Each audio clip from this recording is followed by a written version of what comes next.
ಇಂದೇ ಡೌನ್ಲೋಡ್ ಮಾಡಿ ಮತ್ತು ನಿಮ್ಮ ನೆಚ್ಚಿನ ಶೋಗಳನ್ನು ಆನಂದಿಸಿ. ತಾಳಿ ತಗೊಳ್ಳಿ.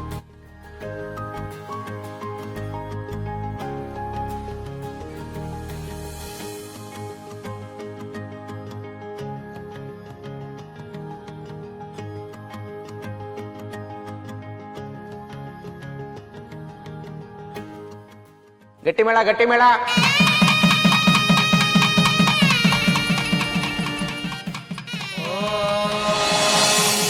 ಮಾಂಗಲ್ಯಂತಂತು ನಾನೇನ ಮಮ ಜೀವನ ಹೇತುನಾ ಕಂಠೆ ಬಧ್ನಾಮಿ ಶುಭಗೆ ತ್ವಂ ಜೀವ ಶರದಾಂ ಶತಂ.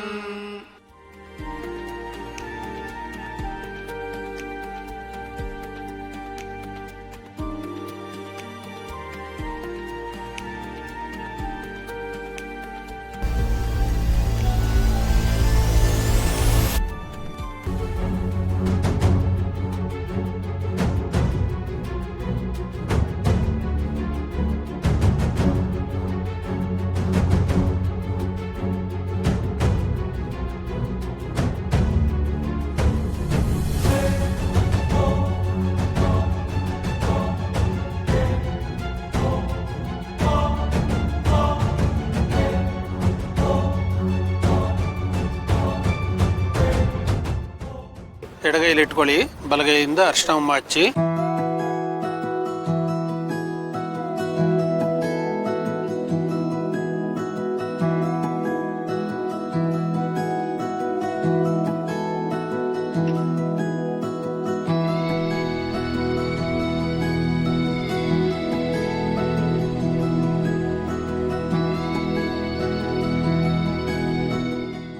ಮುತ್ತೈದೆಯರು ಅಗ್ನಿ ಪ್ರವೇಶ ಮಾಡಿಸಿ.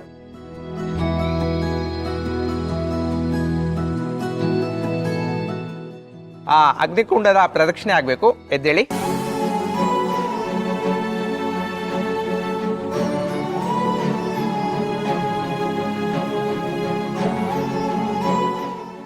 ರತ್ನ, ಹುಷಾರು, ನೋವಾಯ್ತಮ್ಮ? ಪರವಾಗಿಲ್ಲ, ಹೇಳು. ಇಲ್ಲ ಪರಶು, ನೋವೇನಾಗಲಿಲ್ಲ.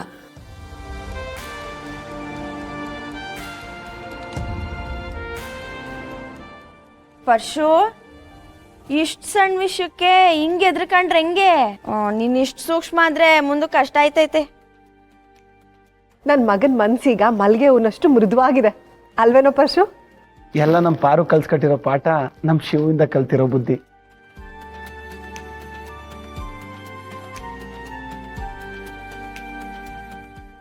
ಪ್ರದಕ್ಷಿಣೆ ಹಾಕಿ ಕೈ ಹಿಡ್ಕೊಳ್ಳಿ.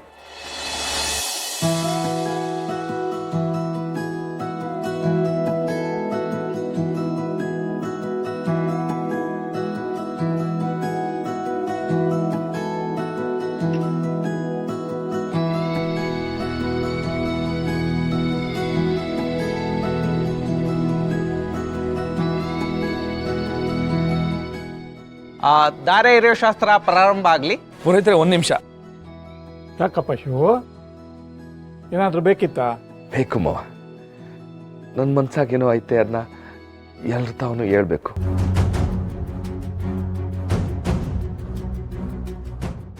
ಒಂದು ನಿಮಿಷ ಮಾಡಪ್ಪ.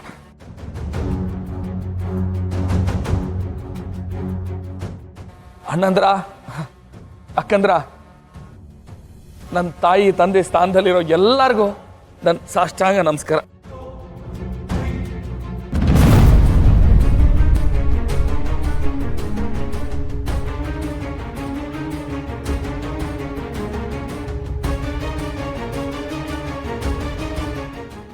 ಮಾವ, ಏನ್ ಮಾಡ್ತಿದ್ಯಾ?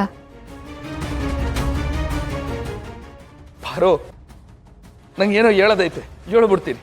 ಮತ್ ನಂಗೆ ಇಂಥ ಅವಕಾಶ ಸಿಗಕ್ಕಿಲ್ಲ. ಅದಕ್ಕೆ ನೋಡ್ರಕ್ಕ, ನನ್ನ ತಂಗಿ ಮದುವೆ ಆಯ್ತು. ರತ್ನವ್ವ, ನನ್ನ 4 ಜನ ತಂಗಿರ್ಲಿ ಮೊದಲನೇ ಅವಳು. ಇವತ್ತು ಅವಳು ಮದುವೆ ಯಾವ ಲೋಪ ಯಾವ ದೋಷನೂ ಇಲ್ಲದೆ ಮದುವೆ ಆಗೈತೆ.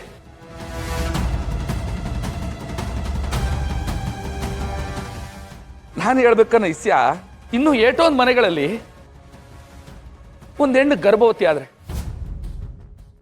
ಮೊದಲು ದೇವ್ರಿಗೆ ಹೋಗಿ ಅರ್ಕೆ ಹೊತ್ಕೊಂಡ್ಬಿಡೋದು. ಅಪ್ಪ ಅವ್ವ ಗಂಡ್ಸಂತಾನ ಆಗ್ಬಿಡ್ಲಿ ಅಂತ ಯಾಕೆ ಹೇಳ್ರಿ ಅಕಸ್ಮಾತ್ ಹೆಣ್ಣು ಹುಟ್ಬಿಟ್ರೆ ಅಯ್ಯೋ ಅವಳು ನಾ ಮದುವೆ ಮಾಡ್ಕೊಡ್ಬೇಕಲ್ಲ ಅನ್ನೋ ತಲೆನೋವು. ಅಕಸ್ಮಾತ್ ಹೆಣ್ಣು ಹುಟ್ಬಿಟ್ರೆ ಆಸ್ತಿ ಎಲ್ಲ ಹಂಗೆ ಹೊಂಟೋಯ್ತದೆ.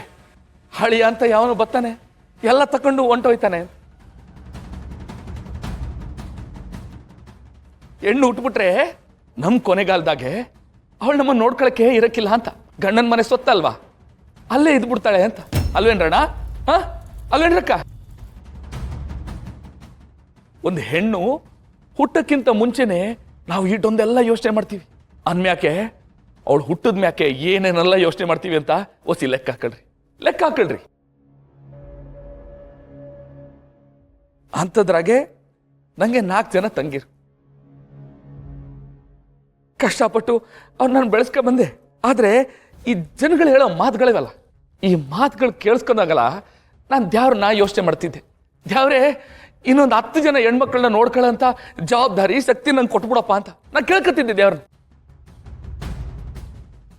ಆದ್ರೆ ನಾನು ನಿಮಗೆ ಇವತ್ತು ಹೇಳಕ್ ಬಂದಿರೋ ಕತೆ ಅದಲ್ಲ. ಕತೆ ಬ್ಯಾರೆ ಐತೆ. ಎಲ್ರು ಚಿಕ್ಕ ವಯಸ್ಸಿಂದ ನನ್ನನ್ನು ಕೇಳೋರು, ಶಿವಣ್ಣ ನಿಂಗೆ 4 ಜನ ತಂಗಿರಲ್ಲಪ್ಪ, ಹೆಂಗಪ್ಪ ಅವ್ರ ಮದುವೆ ಮಾಡ್ತೀಯಾ? ಸಾಲ ಮಾಡ್ತೀಯಾ? ಅಯ್ಯೋಯ್ಯೋ ಸಾಲ ಮಾಡಿದ್ರೆ ಹೆಂಗಪ್ಪ ತೀರಿಸ್ತೀಯಾ ಅಂತ.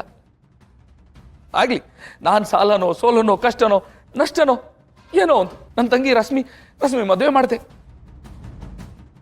ಅವಾಗ ಎಲ್ರು ಏನಂದ್ರು, ಹೆಂಗೋ ಒಬ್ಳು ಮದುವೆ ಆಗೋಯ್ತು, ಆದ್ರೆ ಮೊದಲನೇ ಅವಳೆ ಉಳ್ಕೊಂಡ್ಬಿಟ್ಟವಳೆ ಅಂತ.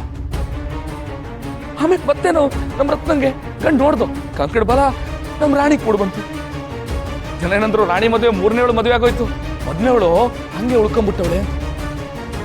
ಅವಳ ಜಾತಕದಲ್ಲೇನೋ ಸಮಸ್ಯೆ, ಅವಳಿಗೇನೋ ತೊಂದರೆ, ಹಂಗೆ ಹಿಂಗೆ ಅಂತ ಜನರು ಹೇಳೋ ಮಾತನ್ನ ಕೇಳಿ ನನಗೆ ಕಿವಿನ ತೂದ್ ಬಿದ್ದೋಗಿತ್ತು.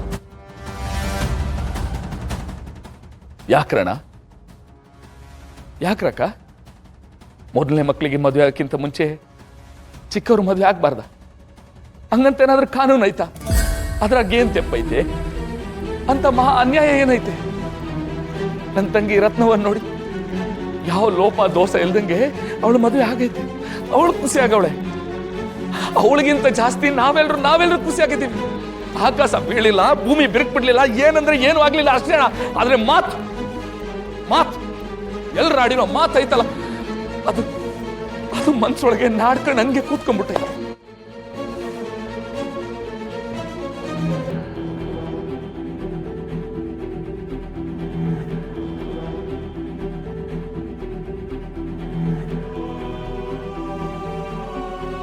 ನಮ್ಮ ಮನೆ ದೀಪ ಅಣ್ಣಯ್ಯ, ನಮ್ಮೊಡಲ ಜೀವ